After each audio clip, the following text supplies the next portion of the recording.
নমস্কাৰ বন্ধু বান্ধৱীসকল আজি 4 জানুৱাৰী তো আজি ৰাতিপুৱাৰ 5টা ডাঙৰ খবৰ আপোনালোকে নাজানিলে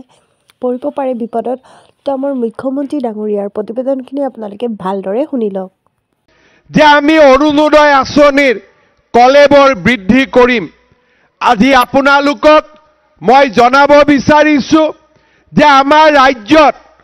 একোটাকৈ সমষ্টিত আগতে যদি 20,000 21,000 পৰিয়ালে অৰুণোদয় পাইছিল এইবাৰ আমি একোটা সমষ্টিত 30ৰ পৰা 32,000 পৰিয়ালক আমি অৰুণোদয় আঁচনি দিয়াৰ বাবে সিদ্ধান্ত গ্ৰহণ কৰিছো আজি আমাৰ অৰুণোদয় 3 আঁচনিৰ বাবে ইতিমধ্যে গাঁও সভা অনুষ্ঠিত হৈছে আৰু এই গাঁও সভাৰ জৰিয়তে আমি দুধনৈ সমষ্টি পশ্চিম গোৱালপাৰা সমষ্টি এই গোটেই সমষ্টিৰ প্ৰত্যেকটো সমষ্টিতে 30-32,000 পৰিয়ালক আমি অৰুণোদয় আঁচনি যোগান ধৰিম যাতে দৰিদ্ৰ লোকসকলক মধ্যমবিত্ত লোকসকলক আমি সহায় কৰিব পাৰো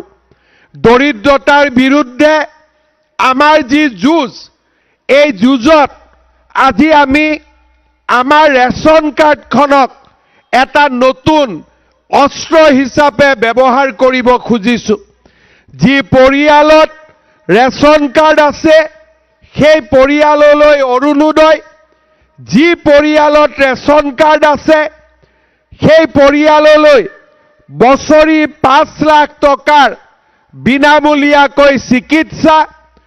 যি পৰিয়ালত ৰেশন কাৰ্ড আছে তাত বিনামূলীয়া চাউল আৰু এইবাৰ এই ৰেশন কাৰ্ডৰ লগতে আমি সুলভ মূল্যত দালি আৰু চেনিও ৰেশন কাৰ্ড থকা পৰিয়ালক দিবৰ বাবে আমি সিদ্ধান্ত গ্ৰহণ কৰিছো বজাৰত যদি দালিৰ দাম 100 টকা হয় ৰেশন কাৰ্ডৰ জৰিয়তে আমি 70 টকা বা বজাৰত যদি চেনিৰ দাম 50 টকা হয় ৰেশন কাৰ্ডৰ জৰিয়তে 30 টকাতে যাতে ৰেশন চেনি পাব পাৰে তাৰ বাবে আমি নতুনকৈ এইবাৰ এখন নতুন আঁচনিও আনিবৰ বাবে আমি সিদ্ধান্ত গ্ৰহণ কৰিছো